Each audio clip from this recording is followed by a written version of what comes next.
Hello students, बेटा आज हम चैप्टर 3 शुरू करने जा रहे हैं। चैप्टर 3 आपको पता है मैंने पिछले 2 वीडियो बनाए हैं जिसमें फॉर्मूला और कॉन्सेप्ट बताया है। आज मैं चैप्टर 3 में जा रहा हूं जिसमें मैं आपको फॉर्मूला और कॉन्सेप्ट बताऊंगा। So today I am going for chapter 3। आपको पता है चैप्टर 3 क्या है? Current, electricity. सबसे पहले बात करते हैं करंट होता कैसे, करंट बनता कैसे। करंट बनता है इलेक्ट्रॉन्स के फ्लो से। सॉलिड मीडियम में करंट बनता है फ्लो ऑफ चार्ज। जब चार्ज फ्लो करता है किसी भी कंडक्टर में तो करंट बनता है, याद रखना। और करंट निकालने का जो फॉर्मूला है वो होता है Q/T, rate of flow of charge. How the current form? By the rate flow of charge from one end to another end of the conductor. Charge का मतलब यहां किससे है? फ्री इलेक्ट्रॉन से है और किसी से नहीं। तो जब चार्ज का फ्लो होता है from one end to another end तो करंट फॉर्म होता है। और करंट का मैग्नीट्यूड कैसे निकालते हैं? By the rate of flow of charge, Q/T। इसकी unit joule per second, sorry coulomb per second, या हम इसे शॉर्ट में एम्पियर भी कहते हैं। एम्पियर। करंट में क्या बताया गया है? जैसे मान लो एक कंडक्टर है, कंडक्टर की लेंथ मान लो L है। कंडक्टर को आपने एक सेल से जोड़ दिया, ये एन माइनस ये एन प्लस, ये एन माइनस ये एन प्लस। तो होता क्या है, इसके अंदर जितने भी फ्री इलेक्ट्रॉन्स हैं, एक नहीं जितने भी, सब के सब निगेटिव टू पॉजिटिव एंड तक तरफ मूव करना शुरू कर देते हैं। They start to move from negative to positive end, सारे के सारे इलेक्ट्रॉन्स, ऑल इलेक्ट्रॉन्स।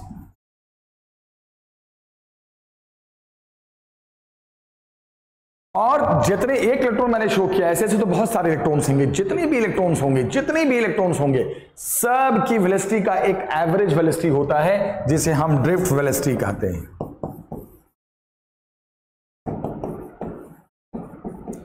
तो अगर कोई बोले व्हाट इज ड्रिफ्ट वेलोसिटी, तो ड्रिफ्ट वेलोसिटी के बारे में यह बताना है कि drift velocity is the average value of velocity. ये किसी सिंगल इलेक्ट्रॉन की वेलोसिटी नहीं होती है। जितने भी फ्री इलेक्ट्रॉन्स ट्रेवल करते हैं, जितने भी 2, 4, 1000, लाख, करोड़, जितने भी, सब के वेलोसिटी का एवरेज वैल्यू होता है, उसी को कहते हैं ड्रिफ्ट वेलोसिटी। याद रखना इस बात को, ठीक है। तो ड्रिफ्ट वेलोसिटी जो होता है वो एक इलेक्ट्रॉन का नहीं होता, जितने भी इलेक्ट्रॉन से सभी का एवरेज होता है, जिससे सारे electrons from one end to another end travel करते हैं। एल क्या है? Length of conductor. और आपको बता दो जिस डायरेक्शन में इलेक्ट्रॉन ट्रेवल करता है उसके अपोजिट डायरेक्शन में करंट का फ्लो चलता है। यानी करंट हमेशा पॉजिटिव से नेगेटिव एंड की तरफ फ्लो करता है, याद रखना। और हर इलेक्ट्रॉन का अपना एक रिलैक्सेशन टाइम होता है, क्योंकि जब इलेक्ट्रॉन ट्रेवल करता है तो दूसरे इलेक्ट्रॉन से टकराते हुए जाता है, क्योंकि अकेला कोई इलेक्ट्रॉन तो है नहीं, जो गया तो गया, और भी बहुत सारे इलेक्ट्रॉन्स होंगे। इवन जो कंडक्टर जो कॉपर का बना है उसके भी अपने एटम्स और आयंस होंगे। तो जितने भी कंडक्टर्स हैं, जैसे कॉपर का कंडक्टर है तो उसके भी अपने एटम और आयंस हैं, और भी फ्री इलेक्ट्रॉन हैं।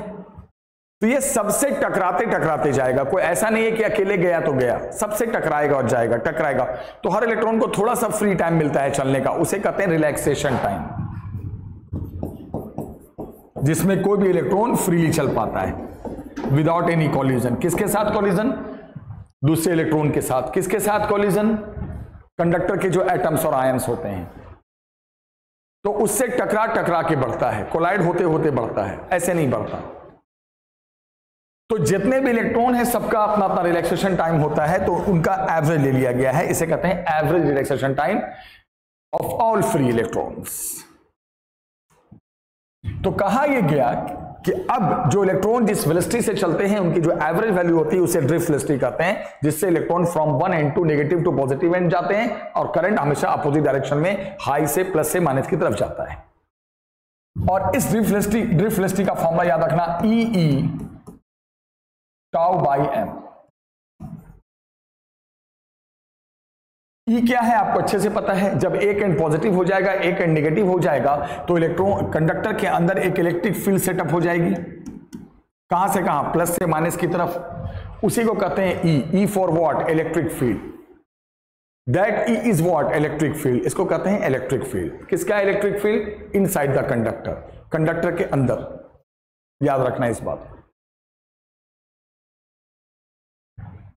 और आपने पढ़ा था, एक फॉर्मूला हमने पढ़ाया था पिछले चैप्टर में, E is equal to dV/dr। अगर कंडक्टर के दोनों एंड के बीच जो पोटेंशियल डिफरेंस, जो वोल्टेज अप्लाई किया, अगर आपको वो पता है, V का मतलब क्या है? Potential difference between the ends of conductor. तो इस पैटर्न से हम E को लिख सकते हैं V/L। तो इसी पैटर्न पे फिर ड्रिफ्ट स्पीड का फॉर्मूला आ जाएगा E V tau average relaxation time upon m into L। तो ये भी उसी ड्रिफ्ट स्पीड का फॉर्मूला है, सारे इलेक्ट्रॉन्स की एवरेज वेलोसिटी का। बस फर्क इतना है कि यहां इलेक्ट्रिक फील्ड है और यहां वोल्टेज आया है, पोटेंशियल डिफरेंस आया है और कंडक्टर की लेंथ आ गई। लेंथ, यस, याद रखना। एक बात मैं आपको बता दूं, जो एवरेज रिलैक्सेशन टाइम, ये कौन सा टाइम होता है? जो इंटरवल होता है जिसमें इलेक्ट्रॉन टकराते हैं, कोलाइड करते हैं। ये एवरेज रिलैक्सेशन टाइम हमेशा कंडक्टर के टेम्परेचर के इनवर्सली होता है। मेरे कहने का मतलब आप समझो कि टेम्परेचर जितना ज्यादा होगा, रिलैक्सेशन टाइम उतना कम हो जाएगा, क्योंकि टेम्परेचर बढ़ाने का मतलब आपने इसको गर्म किया है, आपने इसे हीट एनर्जी दी है, तो इससे क्या होगा? एनर्जी ज्यादा मिलेगी तो कॉलिजन जल्दी जल्दी होगा, तो रिलैक्सेशन टाइम कम हो जाएगा, फ्री टाइम चलने का कम हो जाएगा। ये सब याद रखना। अब मैं आपको बोलूंगा कि ड्रिफ्ट स्पीड फाइनली किस पे डिपेंड करता है। तो बोलोगे डिपेंड करता है इलेक्ट्रिक फील्ड पे, डिपेंड करता है वोल्टेज पे, डिपेंड करता है लेंथ पे, डिपेंड करता है एवरेज रिलैक्सेशन टाइम पे और डिपेंड करता है टेम्परेचर के। इतने सारे फैक्टर पे ड्रिफ्ट स्पीड डिपेंड करती है, याद रखिएगा। आप फॉर्मूले से निकाल लो, इलेक्ट्रिक फील्ड के डायरेक्टली, टाउ के डायरेक्टली, वोल्टेज के डायरेक्टली, लेंथ के इनवर्सली, और टाउ के डायरेक्टली होगा तो टेम्परेचर के भी इनवर्सली होगा। याद रखना इस बात का। तो ये है कॉन्सेप्ट ड्रिफ्ट वेलोसिटी का, इन सब फैक्टर पे डिपेंड करता है। फिर करंट का भी फॉर्मूला ड्रिफ्ट वेलोसिटी के फॉर्म में दिया जाता है। एक तो दिया गया Q/T, एक दिया जाता है, याद रखना, करंट का ANEVD। तो ये भी फॉर्मूला करंट का है। फर्क ये है कि ये चार्ज और टाइम के फॉर्म में है और ये ड्रिफ्ट वेलोसिटी के फॉर्म में है। इन सब बातों को जरूर याद रखना। अब हम बात करेंगे बेटा कुछ पॉइंट्स का, ध्यान से सुनिएगा। एक टर्म होता है जिसे करंट डेंसिटी कहते हैं।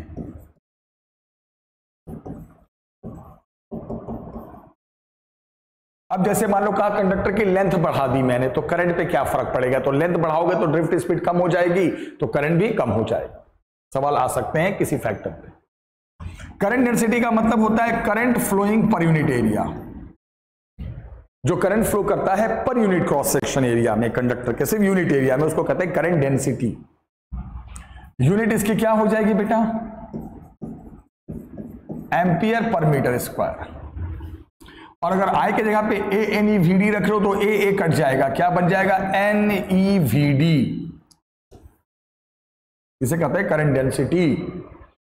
पहली नजर में अगर कोई पूछे कि एरिया के साथ क्या रिलेशन है, आपको लगेगा इनवर्सली, जबकि फैक्ट ये है कि एरिया पे डिपेंड कर ही नहीं रहा है। ये डिपेंड करता है सिर्फ किस पे? ड्रिफ्ट स्पीड पे, और किसी पे नहीं। तो क्या कहोगे? क्योंकि करंट को जब खोलोगे तो एरिया कट जाएगा। नंबर, अच्छा यहां पे एक बात मैं बता दूं, यहां पे जो N आ रहा है, N फॉर्मूले में जो N आया है, इसके बारे में बताना मैं भूल गया था। N होता है number of electron per unit volume, जिसे हम नंबर डेंसिटी भी कहते हैं। याद रखना बेटा, ये जो N है वो टोटल नंबर ऑफ इलेक्ट्रॉन नहीं है, ये है number of electron per unit volume. क्योंकि इलेक्ट्रॉन्स बहुत ज्यादा होते हैं, फ्री इलेक्ट्रॉन्स, तो हमको पर यूनिट वॉल्यूम में काउंट करते हैं, उसे याद रखना। तो N क्या है बेटा? Number density, number of electron per unit volume. ठीक है। तो करंट डेंसिटी अगर पहली नजर में लगता है कि एरिया पे डिपेंड करता है, बट हकीकत ये है कि एरिया पे डिपेंड करता ही नहीं है। करंट को खोलोगे तो एरिया कट जाएगा। ये सिर्फ किस पे डिपेंड करता है? ड्रिफ्ट स्पीड पे। और ड्रिफ्ट स्पीड जिस फैक्टर पे डिपेंड करता है, फिर आपको पता ही है ड्रिफ्ट स्पीड जितने फैक्टर पे डिपेंड करता है उतने फैक्टर पे करंट डेंसिटी भी डिपेंड करेगा। तो ये जो टॉपिक आपने देखा, that was the current density. Current नहीं बल्कि करंट डेंसिटी, यानी current flowing per unit area. उसके बाद एक टॉपिक जो आता है उसका नाम है इलेक्ट्रॉन मोबिलिटी।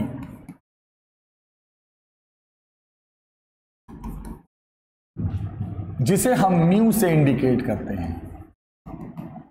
अब अगर आपसे कोई पूछे कि इलेक्ट्रॉन मोबिलिटी क्या है, आपको पता है जो फ्री इलेक्ट्रॉन्स होते हैं, जो कहीं भी आ सकते हैं, जा सकते हैं, उसे हम मोबाइल कहते हैं, फ्री इलेक्ट्रॉन, मोबाइल फ्री, कहीं भी आ सकता है, जा सकता है।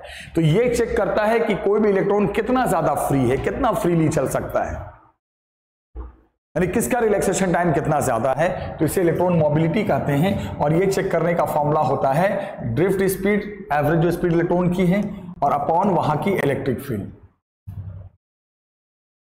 Per unit electric field. Drift को खोलोगे तो क्या आ जाएगा, e tau by m into E, drift का फॉर्मूला है ना ई टाउ बाई एम, पढ़ा है ना मैंने, एवरेज रिलैक्सेशन टाइम। तो ई कट जाएगा, तो ड्रिफ्ट न्यू अगर देखा जाए तो क्या बचा, ई टाउ बाई एम। ऐसे लग रहा था कि इलेक्ट्रिक फील्ड जितना ज्यादा होगी मोबिलिटी वहां उतनी कम होगी इलेक्ट्रॉन की, जबकि फैक्ट ये है कि इलेक्ट्रिक फील्ड पे जो कंडक्टर के अंदर फील्ड क्रिएट हुआ है उस पर डिपेंड करता ही नहीं। आप देखो ये सिर्फ डिपेंड करता है टाउ पे, रिलैक्सेशन टाइम पे। क्यों, इसलिए कि ये चार्ज और मास तो इलेक्ट्रॉन का फिक्स होता है, तो म्यू डिपेंड करता है सिर्फ टाउ पे, और टाउ पे डिपेंड करेगा तो टेम्परेचर के भी इनवर्सली हो जाएगा। तो इसको कहते हैं इलेक्ट्रॉन मोबिलिटी, जो बताता है कि इलेक्ट्रॉन की कितनी ज्यादा एबिलिटी है फ्री होकर चलने की। फिर बच्चे जब आपने इतना पढ़ लिया, बेसिक चीजें पढ़ लिया, करंट डेंसिटी पढ़ लिया, इलेक्ट्रॉन मोबिलिटी पढ़ लिया, तो अब एक टॉपिक शुरू होता है जिसका नाम है ओम्स लॉ। ओम ने बताया था कि दो कंडक्टर के दोनों एंड के बीच जो पोटेंशियल डिफरेंस होता है, जो वोल्टेज सप्लाई करते हैं, वो उसमें फ्लो होने वाले करंट के डायरेक्टली होता है। और जब हटाएंगे तो एक कांस्टेंट आ गया था जिसका नाम उन्होंने आर रखा था, आर फॉर रेजिस्टेंस। आर क्या है, रेजिस्टेंस ऑफ कंडक्टर, यानी ये कंडक्टर के में करंट का फ्लो जो करता है ना उसका अपोज करता है, ये अपोजिंग फैक्टर है, जो करंट फ्लो करेगा उसका अपोजिंग फैक्टर है, इसे कहते हैं रेजिस्टेंस। और ओम्स लॉ के हिसाब से जो वोल्टेज का फॉर्मूला एक नया आया, I इंटू आर। रेजिस्टेंस की जो यूनिट बताई गई वो ओम बताई गई, क्योंकि ओम के नाम पे रखा गया, लोग इसे शॉर्ट में ऐसे भी कहते हैं। और रेजिस्टेंस निकालने का भी एक फॉर्मूला है, उसका नाम है रो एल बाई ए, यानी लेंथ ऑफ कंडक्टर, एरिया, और रो यहां पे फिर एक कांस्टेंट आया, रेजिस्टेंस के अंदर फिर एक कांस्टेंट आया जिसे कहते हैं रेजिस्टिविटी। वो रेजिस्टेंस और ये रेजिस्टिविटी, इसकी यूनिट हो जाएगी, ध्यान से देखोगे तो ओम मीटर, ओम मीटर स्क्वायर, मीटर कट गया, रेजिस्टिविटी के साथ जाके ओम मीटर। तो ये ओम्स लॉ से रिलेटेड कुछ चीजें हैं, ध्यान से देखिएगा। रेजिस्टेंस का एक और फॉर्मूला आया, M L by A N E square tau, ये भी एक फॉर्मूला है, किसका, रेजिस्टेंस का। जब आप डिटेल में वीडियो देखोगे तो ओम्स लॉ के प्रूफ में से निकल के आया था। यह भी एक फॉर्मूला है, किसका, रेजिस्टेंस का, याद रखना। और जब आर की पुरानी वैल्यू रख दोगे आप, क्या, रो एल बाई ए यहां पर, तो एल बाई ए कट कर रेजिस्टिविटी का फॉर्मूला बन जाएगा M upon N E square tau. ये रेजिस्टिविटी का फॉर्मूला, वो रेजिस्टेंस का फॉर्मूला। तो रेजिस्टेंस के दो फॉर्मूले, ये वाला ये वाला, ये वाला फॉर्मूला रख दो, रो एल बाई ए, रो आ जाएगा। और आपको मैं एक बात बताता हूं, जरा ध्यान से सुनिएगा। रेजिस्टेंस जो है वो डिपेंड्स ऑन किस पे, किस पे, शेप पे, साइज पे, नेचर पे एंड टेम्परेचर पे, किसके, कंडक्टर के। मतलब लेंथ एरिया अलग हो जाएगा तो रेजिस्टेंस अलग हो जाएगा, शेप साइज पे डिपेंड करता है। और नेचर पे, जैसे कॉपर का है तो अलग रेजिस्टेंस, एल्युमिनियम का है तो अलग रेजिस्टेंस। और टेम्परेचर पे भी, टेम्परेचर के साथ भी रेजिस्टेंस ऊपर नीचे जाता है, अभी मैं बताने वाला हूं कुछ दिनों के बाद, कुछ देर के बाद।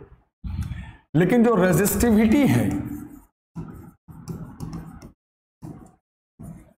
ये doesn't depend on shape and size, ये शेप और साइज पे डिपेंड नहीं करती, ये सिर्फ डिपेंड करती है बेटा, only depend on temperature and nature, बस। इसका, अब कॉपर का कंडक्टर है, किसी भी शेप में हो, रेजिस्टेंस बदल जाएगा बट रेजिस्टिविटी नहीं बदलेगी, नेचर और टेम्परेचर सेम होना चाहिए, बस। इन बातों का ध्यान रखना। रेजिस्टेंस का उल्टा एक टर्म होता है जिसे हम कंडक्टेंस कहते हैं, जिसे हम जी से इंडिकेट करते हैं। कंडक्टेंस का काम होता है करंट के फ्लो का सपोर्ट करना।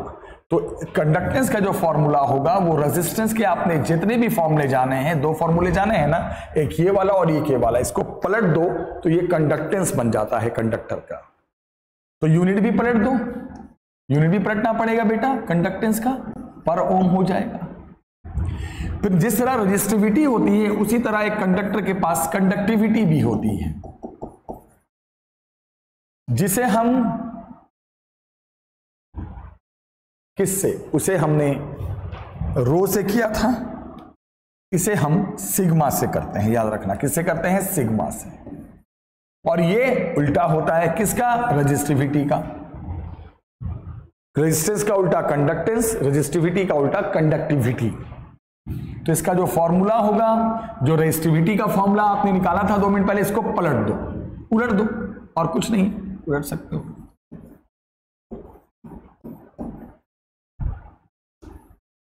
यूनिट भी पलट जाएगी बेटा। इसकी यूनिट क्या थी बताना जरा, ओम मीटर। इसको पलट दोगे तो यूनिट हो जाएगी इसकी ओम मीटर का पावर -1 पर ओम मीटर। उलट गया। रेजिस्टेंस, रेजिस्टिविटी, कंडक्टेंस, कंडक्टिविटी, ये सपोर्टिंग फैक्टर है, वो अपोजिंग फैक्टर। कुछ कॉन्सेप्ट हैं वो याद रखना। अगर कंडक्टर की लेंथ, सुनो ध्यान से, n टाइम्स बदलता है, कहीं पर भी आपको लगे कंडक्टर की लंबाई n टाइम्स चेंज हो गया, चाहे वो n टाइम्स इंक्रीज हो या डिक्रीज हो, डजंट मैटर, तो एक बात याद रखना, तो रेजिस्टेंस जो हो जाता है वो सीधे n² टाइम्स हो जाता है। और ये भी याद रखना बेटा कि एरिया और लेंथ हमेशा एक दूसरे के इनवर्सली होते हैं। मतलब अगर एरिया n टाइम्स चेंज हुआ, जैसे मैं क्या बता रहा हूं, मान लो एरिया डबल हो गया तो रेजिस्टेंस पे क्या फर्क पड़ेगा, तो एरिया डबल का मतलब हो गया लेंथ हाफ, यानी एल आ गया हाफ टाइम्स, तो रेजिस्टेंस हो जाएगा हाफ का स्क्वायर 1/4 टाइम्स। ये सब कॉन्सेप्ट बहुत इंपॉर्टेंट है रेजिस्टेंस के लिए, याद रखना। रेजिस्टिविटी के बारे में फिर ये एक बात बताया जाता है, कैसे तो रेजिस्टिविटी सबसे कम जो होती है वो गोल्ड की होती है,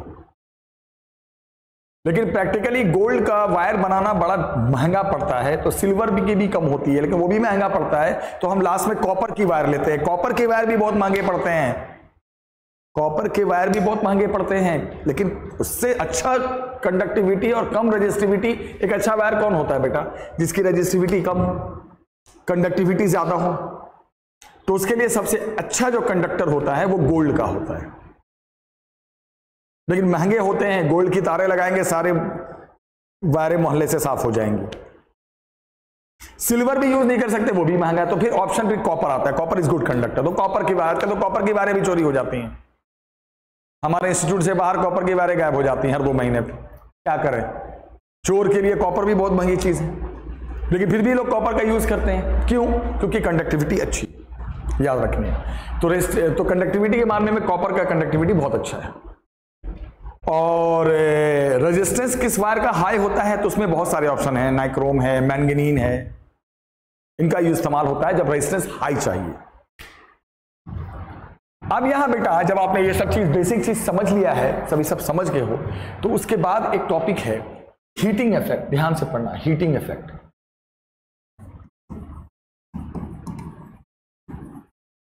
हीटिंग इफेक्ट ऑफ करंट। आपको मैं बता दूं, जब आपने देखा होगा जब किसी भी वायर में करंट जाता है और कुछ देर के बाद आप वायर को छुओ, टच करो, तो ऐसा लगता है कि वो वायर गर्म हो गई है, क्योंकि इसके अंदर हीट प्रोड्यूस होता है। और ये बातें जूल ने बताई थी, joules law of heating effect के नाम से जाना जाता है। कॉन्सेप्ट के लिए आपको मैं बता रहा हूं। और ये जो हीट प्रोड्यूस होता है उस वायर में, उसका फॉर्मूला है I²RT। I for current, R for resistance, और जितने टाइम में आप हीट काउंट कर रहे हो वो टाइम। इसको वोल्टेज में बदलना चाहो तो V²/RT कह सकते हो। बात तो वही है, आप एक विश्वास नहीं है तो आप ओम्स लॉ से V को खोलो, आप IR बनाओ, देखो वही आ जाएगा। या इसका फॉर्मूला ऐसे भी होता है, V इंटू आई इंटू टी, ये भी होता है। सारे एक ही चीज है, आप खोल के देखो तो सही, V को IR बनाओ वहीं आ जाएगा। तो ये करंट और रेजिस्टेंस के फॉर्म में, ये वोल्टेज और रेजिस्टेंस के फॉर्म में, ये वोल्टेज और करंट के फॉर्म में। बोला कि 10 सेकंड में कितने हीट जनरेट हो गए, तो किसी फॉर्मूले से टाइम रखकर निकाल सकते हैं। तो जब हीट जनरेट होगा तो पावर भी लॉस होगा, पावर भी कंज्यूम होगा।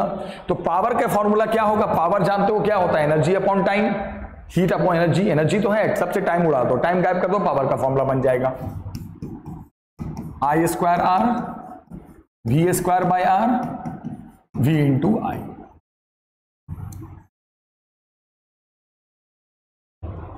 याद रखना। अब एक बहुत बड़ा कॉन्सेप्ट बताने जा रहा हूं।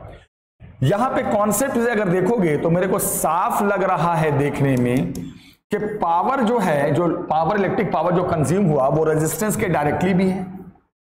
लेकिन ये कब डायरेक्टली है, लेकिन कब डायरेक्टली है, जब करंट कांस्टेंट हो, जब करंट फिक्स हो, करंट कांस्टेंट हो। मतलब अगर दो वायर में करंट फ्लो कर रहा है और दोनों वायर में सेम करंट फ्लो कर रहा है, जैसे सीरीज में सेम करंट जाता है, तो उस केस में पावर लॉस का जो रेशियो होगा इलेक्ट्रिक पावर कंज्यूम का, वो उनके रेजिस्टेंस के रेशियो के डायरेक्टली होगा। और अगर दूसरे फॉर्मूले से देखोगे तो पावर रेजिस्टेंस के इनवर्सली भी है। लेकिन ये कब है इनवर्सली, सोचो जरा, ये तब है इनवर्सली जब वोल्टेज कांस्टेंट है। तो ये कब कांस्टेंट है, जब पोटेंशियल डिफरेंस कांस्टेंट होगा। यानी पैरेलल में अगर दो रेजिस्टेंस लेते हैं तो पैरेलल में वोल्टेज सेम होता है। तो अगर दो रेजिस्टेंस का वोल्टेज सेम है तो पावर रेजिस्टेंस का उल्टा होगा, जिसमें रेजिस्टेंस ज्यादा होगा उसमें इलेक्ट्रिकल पावर कम लॉस होगा। और जब करंट दोनों में सेम है, कंपेयर कर रहे हो, तो जो रेजिस्टेंस जितना ज्यादा पावर कंज्यूम उतना ज्यादा। ये सब पॉइंट याद रखना। अब बेटा जो टॉपिक हम पढ़ाने जा रहे हैं, variation in resistance with temperature. Variation in resistance with temperature. तो कहा यह जाता है कि अगर आपके पास कंडक्टर है, कंडक्टर समझते हो ना, कंडक्टर, कंडक्टर में यह बताया जाता है कि रेजिस्टेंस या रेजिस्टिविटी टेम्परेचर के डायरेक्टली होता है। मतलब जितना ज्यादा आप टेम्परेचर बढ़ाओगे रेजिस्टेंस उतना ज्यादा होगा।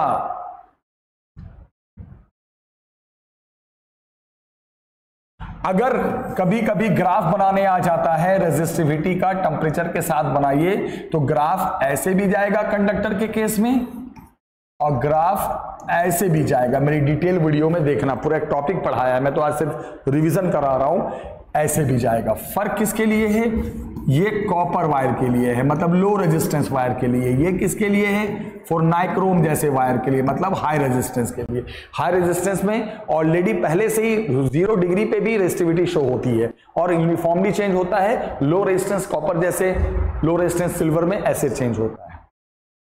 याद रखना इस बात।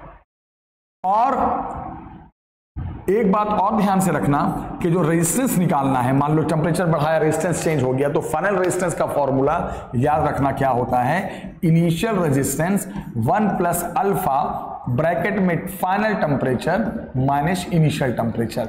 ये बहुत इंपॉर्टेंट फॉर्मूला है बेटा। आपको ऑब्वियसली पूछा जा सकता है कि अभी इतना ओम रेजिस्टेंस था, अब टेम्परेचर इतना से इतना बढ़ गया, तो अब नया रेजिस्टेंस क्या, तो इसमें कांस्टेंट आया है अल्फा। अल्फा को कहते हैं टेम्परेचर कोएफिशिएंट ऑफ रेजिस्टेंस। याद रखना, ये वैल्यू तो आपको दे देगा, ये कांस्टेंट दे देगा, हमेशा देगा, हमेशा देगा, अल्फा दे देगा कांस्टेंट, टेम्परेचर इनिशियल फाइनल दे देगा, इनिशियल रेजिस्टेंस पता होगा, अब रेजिस्टेंस क्या होगा इस फॉर्मूले से निकाल सकते हैं। ये तो बात थी कंडक्टर की। लेकिन अगर हम बात करें सेमी कंडक्टर की, सेमी कंडक्टर के अंदर जैसे कैसे आते हैं, कार्बन आ गया, सिलिकॉन आ गया, जर्मेनियम आ गया, ये सब कौन से मटेरियल होते हैं, सेमी कंडक्टर। सेमी कंडक्टर में क्या होता है, ध्यान से देखना, सेमी कंडक्टर में उल्टा होता है। उल्टा का मतलब समझते हो, उल्टा का मतलब ये हो गया सेमी कंडक्टर में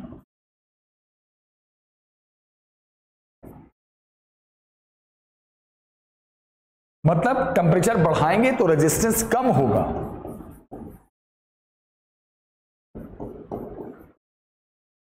याद रखना बेटा, इसमें ग्राफ कैसे बनेगा, इनवर्सली बनेगा, ये उल्टा होता है। यहां टेम्परेचर बढ़ाने से नेचर ऑफ बॉन्ड अलग है, यहां कोवलेंट बॉन्ड होता है, वहां आयनिक बॉन्ड होता है।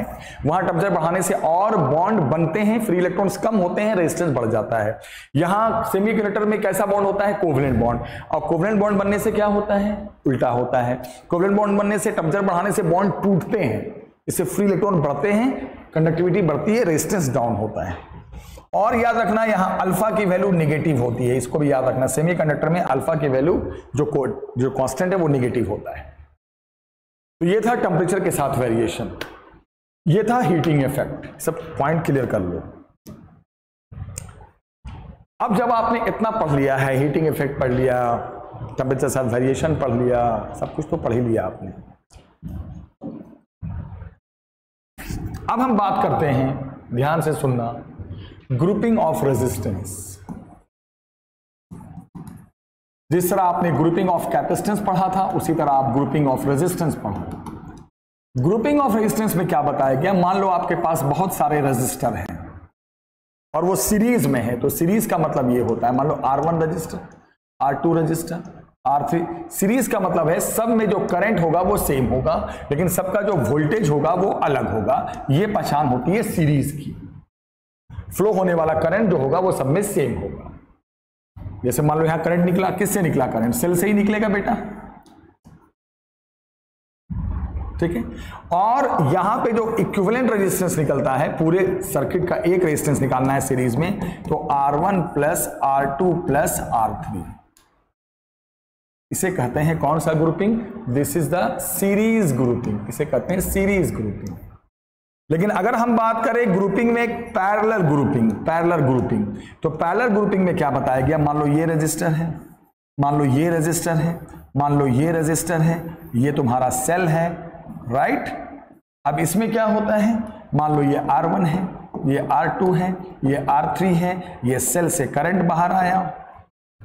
तो यहां क्या होता है बेटा, इस तरह के पॉइंट में इसमें करंट सब में अलग अलग आता है, I3 अलग, I2 अलग, I1 अलग, करंट बढ़ जाता है। और यहां जो टोटल रेजिस्टेंस निकाला जाता है, इक्विवेलेंट रेजिस्टेंस निकालने का formula 1/R1 plus 1/R2 plus 1/R3। याद रखना, इस फॉर्मूले से हम टोटल रेजिस्टेंस निकालते हैं, कब, जब पैरेलल में आ जाता है।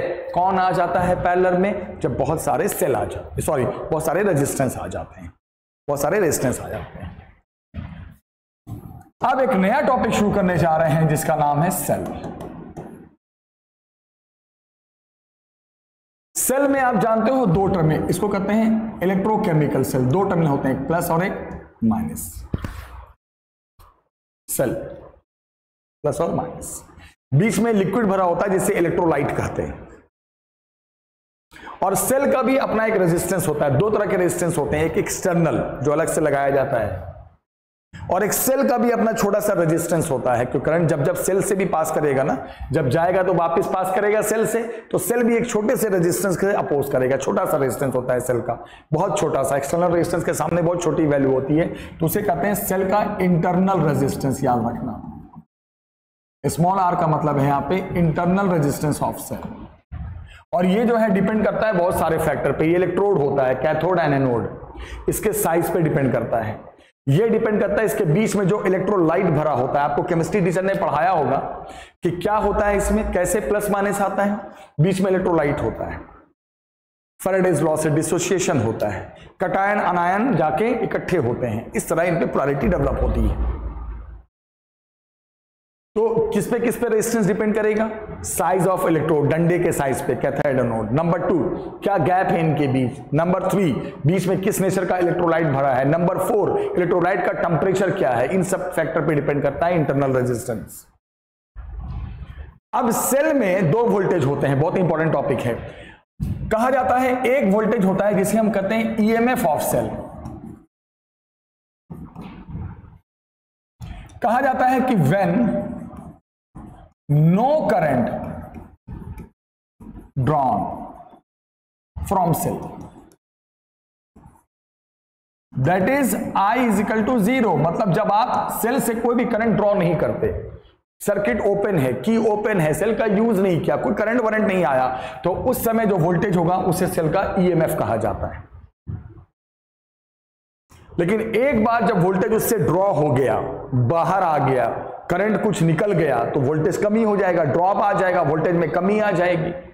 तो मान लो अभी करंट 0 है तो इस सेल के वोल्टेज को ईएमएफ कहोगे। अब मान लो ये देखो ध्यान से, एक सर्किट बना दिया, सर्किट में एक एक्सटर्नल रेजिस्टेंस लगा दिया, सेल लगा दिया, सेल का इंटरनल रेजिस्टेंस है, यहां से करंट खींच लिया, तो जब करंट ड्रॉ कर लोगे तो इसके वोल्टेज में कमी आ जाएगी। तो क्या वोल्टेज में ड्रॉप आ जाएगा? ड्रॉप इन वोल्टेज क्या आ जाएगा? सोचने वाली बात है बेटा। I इंटू आर, जब करंट निकल गया तो इसका वोल्टेज कम हो जाएगा, I इंटू आर। तो अब जो वोल्टेज बच गया वो क्या बच गया? पहले E था, अब IR कम हो गया, तो अब क्या बच गया? E minus IR। तो उसको कहेंगे सेल का TPD, टर्मिनल पोटेंशियल डिफरेंस। याद रखना, V ऑफ सेल क्या फॉर्मूला बन गया? E minus IR। याद रखना। तो एक ही सेल के दो वोल्टेज होते हैं। जब तक करंट ड्रॉ नहीं है तब तक ईएमएफ कहलाता है, करंट ड्रॉ होने के बाद जो वोल्टेज बच जाएगा वो टीपीडी कहलाता है। इसका फॉर्मूला है ई, पहले ईएमएफ था, आई निकलने से आईआर कम हो गया, ई माइनस आईआर। किसी भी सर्किट में कितना करंट निकल रहा है ये भी निकालने का फॉर्मूला याद रखना। करंट कितना इससे सेल से बाहर आया, निकालने का फॉर्मूला होता है EMF upon total resistance. Total resistance में क्या? वोल्टेज अपॉन रेजिस्टेंस होता है ना, तो ईएमएफ और टोटल रेजिस्टेंस में इंटरनल प्लस एक्सटर्नल सब लिया जाएगा, याद रखना। अब जब इस आई की वैल्यू को यहां के रखोगे तो टीपीडी का एक और फॉर्मूला बन जाएगा E R by R plus R. तो ये भी टीपीडी का फॉर्मूला है। टीपीडी का मतलब करंट ड्रॉ करने के बाद जो वोल्टेज होता है। फर्क ये है कि इसमें करंट है और इसमें सिर्फ रेजिस्टेंस है। सारे टीपीडी के ही फॉर्मूले हैं, याद रखना, सारे टीपीडी के हैं, ड्रॉ करने के बाद जो वोल्टेज होता है। एक स्पेशल केस है, ध्यान से सुनना। अगर किसी सेल में तुम्हें लगा कि करंट ऐसे आ रहा है, इसमें करंट जब पास करेगा तो उसके बाद के वोल्टेज को टीपीडी कहोगे। कैसे निकालोगे? E minus IR. लेकिन कभी कभी ऐसा होता है कि सेल है और करंट तुम्हें ऐसा जाता दिख जाएगा। इसमें क्या फर्क है? इसमें करंट पहले नेगेटिव से पॉजिटिव जा रहा है, इसमें करंट पहले पॉजिटिव से बार बार जब करंट सर्किट में फ्लो करेगा पॉजिटिव से नेगेटिव, पॉजिटिव से नेगेटिव, तो इसको कहते हैं चार्जिंग ऑफ सेल। याद रखना, इसे कहते हैं चार्जिंग। और इसे जो हो रहा है ये हो रहा है डिस्चार्जिंग। तो कैसे पहचानेंगे चार्जिंग डिस्चार्जिंग? चार्जिंग जब सेल का होगा तो करंट प्लस से माइनस जाएगा, बार बार प्लस से माइनस में लूपिंग करेगा, और इधर से माइनस से प्लस बार बार आ रहा है, माइनस से प्लस, तो डिस्चार्जिंग। वहां टीपीडी बार बार कम होता जाएगा, ये आईआर ड्रॉप होगा। और चार्जिंग में आईआर जो ड्रॉप था वो गेन हो जाएगा, तो वहां टीपीडी ई प्लस आईआर। तो याद रखना, अगर चार्जिंग बोल दिया है तो वहां टीपीडी ई प्लस आईआर और डिस्चार्जिंग में ई माइनस आईआर। चार्जिंग में आईआर तो ड्रॉप नहीं बल्कि वो गेन हो जाएगा बार बार, तो ईएमएफ से बढ़ के मिलेगा वोल्टेज, तो वो चार्जिंग में होता है। पहचाने पहले प्लस से माइनस।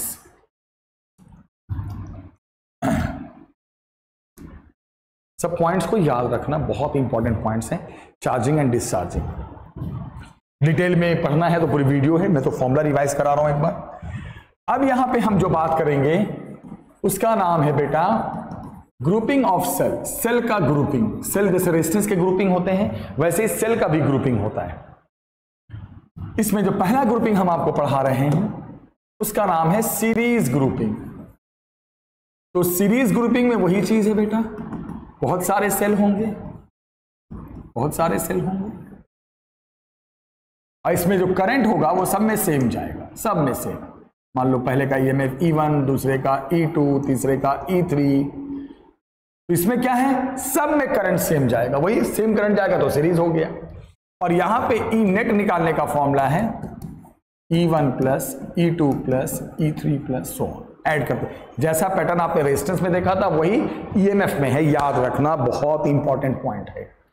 सीरीज में जैसे रेजिस्टेंस का नेट निकालते हैं, ईएमएफ का भी सेल, अगर सेल का ईएमएफ का नेट निकालना है, सीरीज में सारे सेल हैं तो वही सेम पैटर्न है। अब मान लो मैं आपसे एक बात पूछता हूं, एक स्पेशल कॉन्सेप्ट। ये दो सेल ले लिया मैंने, मान लो करंट इधर से आ रहा है, ये भी सीरीज में है, लेकिन यहां पे अगर ई नेट देखा जाए तो E1 माइनस E2 होगा, या E2 माइनस E1 होगा, ये भी ध्यान रखना है।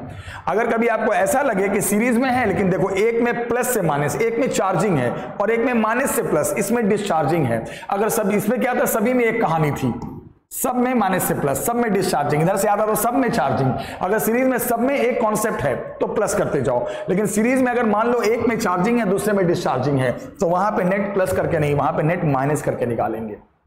कोई भी किसी को अगर यहां पे डिपेंड करेगा, अगर E1 बड़ा है E2 से तो E1 माइनस E2 और E2 बड़ा है E1 से तो E2 माइनस। ये भी याद रखना, स्पेशल केस है कि सीरीज में अगर मान लो 4 सेल है, 3 में एक कहानी चार्जिंग और एक में अलग, तो बीच में माइनस लग जाएगा, उसके बाद उसको जिसमें अलग स्टोरी इसको माइनस कर देंगे। तो ये भी ध्यान रखना है।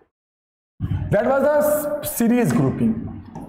अब मान लो सेल में आ गया, बहुत सारे सेल हैं, 2 सेल हैं, पैरेलल ग्रुपिंग।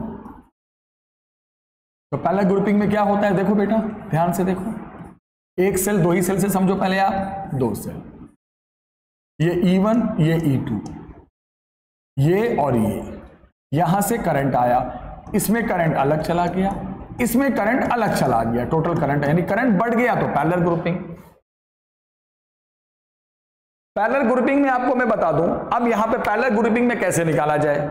रेजिस्टेंस तो आपको पता है पैरेलल में निकालते हैं 1/R is equal to 1/R1 plus 1/R2। लेकिन पैरेलल ग्रुपिंग में अगर हमें टोटल EMF निकालना है तो कैसे निकालेंगे, याद रखना, E net is equal to E1R2। Derivation आप डिटेल वीडियो में देखना, फॉर्मूले के लिए मैं बना रहा हूं ये सब वीडियो, कॉन्सेप्ट क्लियर करने के लिए, प्लस E2R1 पहले का EMF इंटू दूसरे का रेजिस्टेंस प्लस दूसरे का EMF इंटू पहले का resistance upon R1 plus R2। Yes, sum of resistance. लेकिन कुछ बच्चे बोलते हैं सर अगर 2 से ज्यादा सेल हैं, for cell for more than 2 cell, जैसे सीरीज में क्या था, अगर 2 सेल से ज्यादा है तो वही पैटर्न होगा। पैरेलल में अगर 2 सेल से ज्यादा है तो ये पैटर्न अब समझ में नहीं आएगा, ये तो 2 के लिए तो काम चल गया, 2 से ज्यादा में क्या करेंगे, तो तरीका होता है E net by R net. देखो कैसे निकालते हैं, is equal to E1 by R1, E2 by R2, E3 by R3 and so on and so on. मतलब मान लो 3 सेल है तो कैसे निकालेंगे, पहले तीनों का इक्विवेलेंट रेजिस्टेंस निकाल देंगे, कैसे याद है, 1/R net is equal to 1/R1। ये तो फॉर्मूला आप जानते हो रेजिस्टेंस का, निकाल दोगे पैरेलल में, रख दोगे, बाकी इंडिविजुअल वैल्यू पता ही होगी, सबको रख दो और E नेट आ जाएगा। तो 2 सेल के लिए डायरेक्ट याद रखना, 2 से ज्यादा है तो ये पैटर्न यूज कर लेंगे। से 2 से ज्यादा पेपर में आता नहीं, 2 ही का आता है, फिर भी मैंने बता दिया।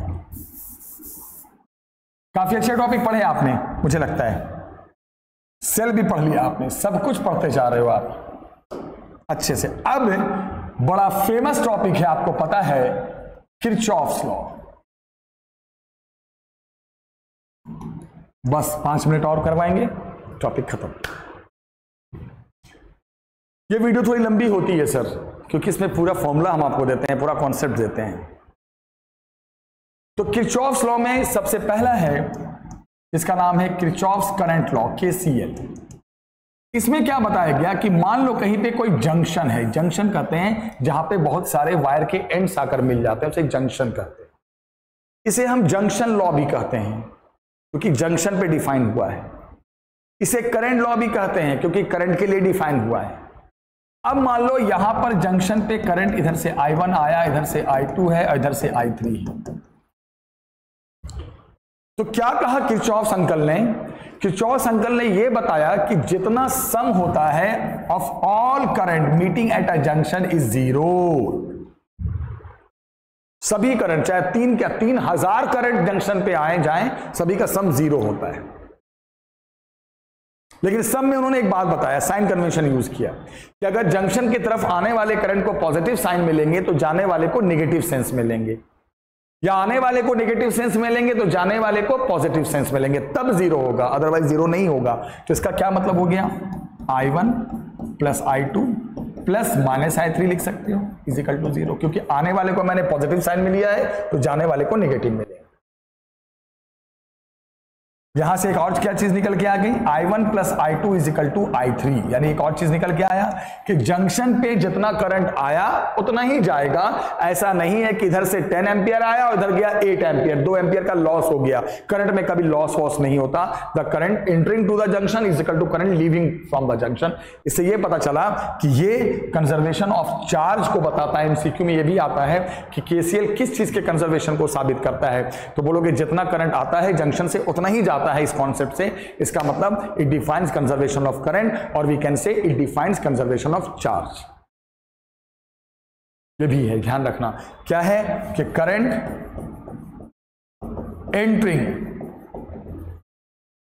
एंड लीविंग किसको, टू जंक्शन, आर से जितना जंक्शन पे आता है उतनी जंक्शन से जाता है।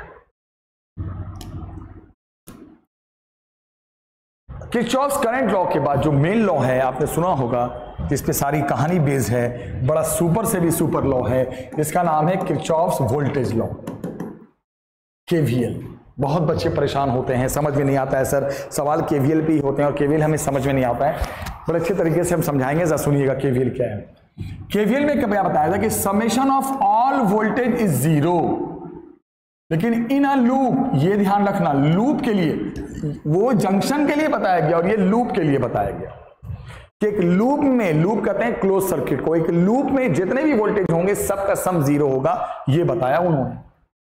तो जरा हम आपको समझा दें, जैसे सुनो क्या है, आप इसको अच्छे से समझना, बहुत अच्छे से समझना बेटा।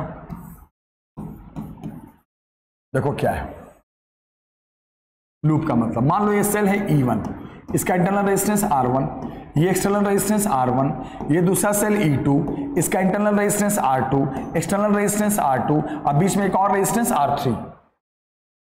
सेल का इंटरनल रेजिस्टेंस, सेल का इंटरनल रेजिस्टेंस, दो एक्सटर्नल और बीच में एक और एक्सटर्नल। सबसे पहले करंट डिस्ट्रीब्यूट करते हैं, यहां से निकाला I1, इधर भी एक सेल, इधर से भी निकला I2। जितने सेल होंगे और सीरीज में अगर सेल नहीं होंगे तो सबसे करंट निकलेगा। अब मान लो बीच वाला लाइन नहीं होता तो करंट एक से ही जाता। चलो अब इधर से I1, इधर से I2, इधर मिलके क्या चला गया, I1 प्लस I2। अब फिर यहां वापसी किसकी हो गई, I1 की, और यहां वापसी हो गई I2 की। याद रखना जितना करंट सेल से आता है वापस उतना ही जाता है। I2 निकला था, वापिस I2, इधर से I1, इधर से I2, मिलके I1 प्लस I2, फिर अपने रास्ते पे I1, अपने रास्ते पे I2। ध्यान से देखना बेटा, लूप का नाम रख देते हैं हम A B C D E F।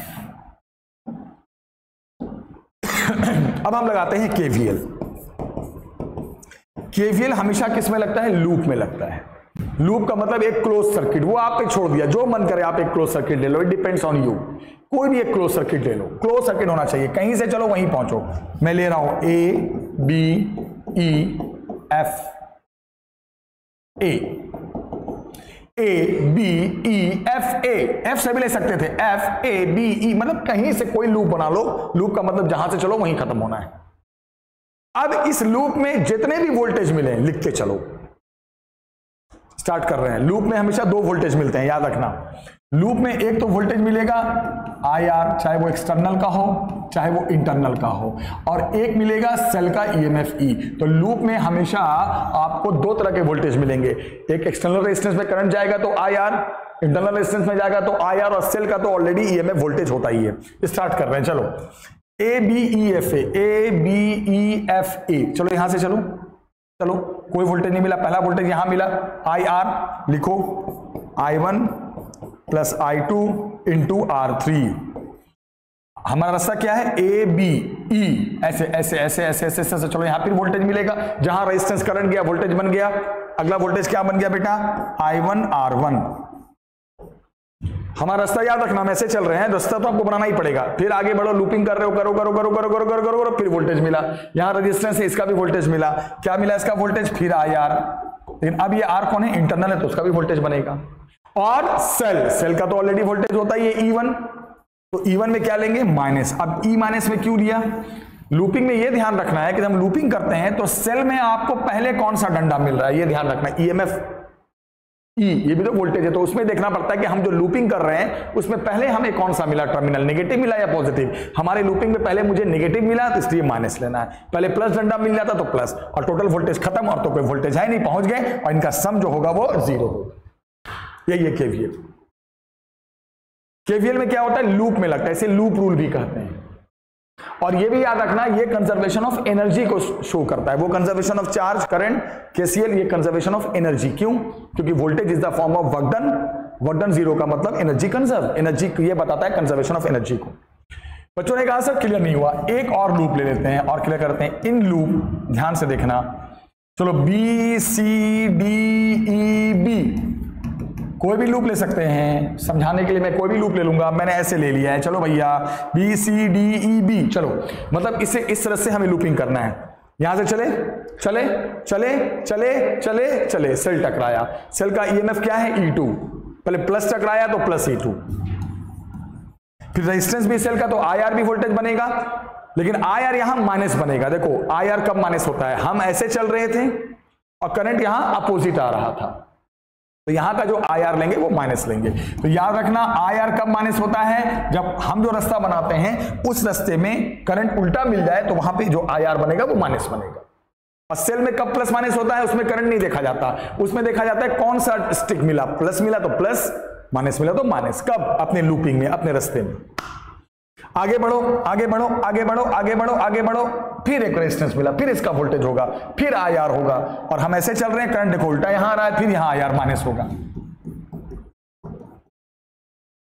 ऐसे चलो ऐसे चलो ऐसे चलो ऐसे चलो ऐसे चलो, फिर हम ऐसे आ रहे हैं, फिर करंट उल्टा आ रहा है, फिर यहां पे IR माइनस होगा।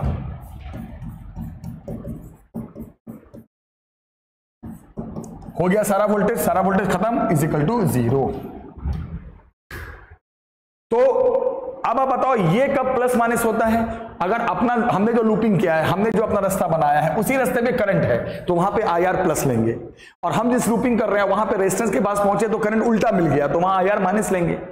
और EMF प्लस माइनस कब होता है, वो तो करंट पे डिपेंड नहीं करता, वो डिपेंड करता है कि पहले कौन सा आपको स्टिक मिला, प्लस वाला मिला तो प्लस, माइनस वाला मिला तो माइनस। एनसीईआरटी में उल्टा मान लिया है, मैंने जो माना उसका उल्टा माना, वो बड़ा कंफ्यूजन क्रिएट करता है। This is the best method. अब यहां के बाद एक टॉपिक है और वो लास्ट टॉपिक है, इंतजार की घड़ी खत्म हुई और क्लास भी अब खत्म होने पे है। इसका नाम है व्हीटस्टोन ब्रिज। व्हीटस्टोन ब्रिज एक सर्किट है, सर्किट। इसमें देखो ध्यान से, 4 रेजिस्टेंस तो साइड में होते हैं,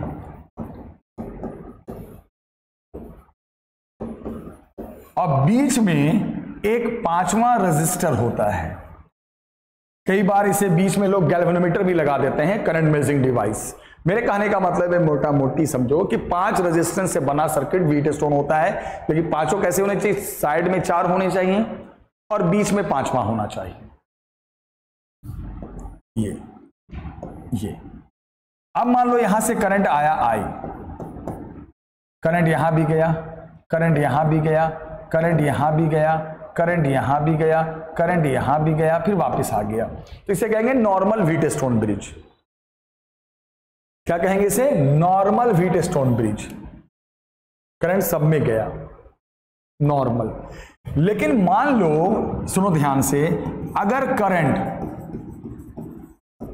थ्रू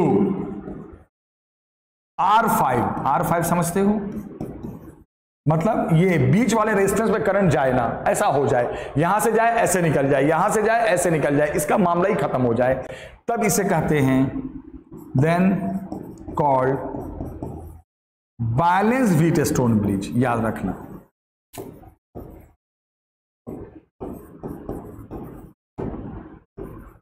तो एक व्हीटस्टोन ब्रिज बैलेंस कब होता है? जब बीच वाले ब्रांच में करंट जाना बंद हो जाता है, और जब बैलेंस हो जाएगा तो चारों रेजिस्टेंस एक रिलेशन में आ जाएंगे। वो रिलेशन ये होगा, R1 by R2 is equal to R3 by R4, या तो वही R1 by R3 is equal to R2 by R4। याद रखना।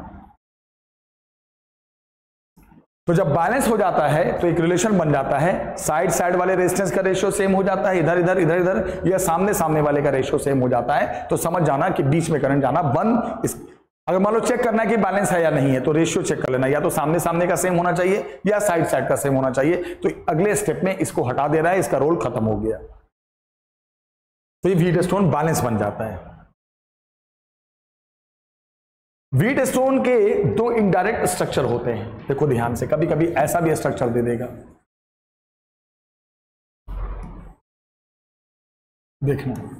आपको बहुत काम की बात बता रहा हूं बेटा, खत्म कर रहा हूं, क्लास एंड हो गया। अब R1 R2 R3 R4 R5 point A point B, देखो या इसको ऐसे भी बना देगा। ये बहुत कम लोग आपको बताएंगे, मैं आपको बता रहा हूं क्योंकि आप बहुत होनहार बच्चे हो, आप इतने पढ़ने वाले बच्चे हो कि पूरे इंडिया में आप जैसे बच्चे नहीं हैं। ये देखिए, ये देखिए सर, ये point A R1 R2, B point की तरफ से पढ़ते हैं R3 R4। आप बोलोगे सर ये थोड़ी व्हीटस्टोन है। आप इसे रीओपन करो, आपको व्हीटस्टोन लग जाएगा। मैं बता करता हूं किसके बीच ये है, A और B दो टर्मिनल के बीच। आप इसे रीओपन करो, देखो आपको दिखाता हूं मैं अभी कमाल का धमाल देखिए। अब आप, अरे भैया ये अलग कलर क्यों आ गया, देखो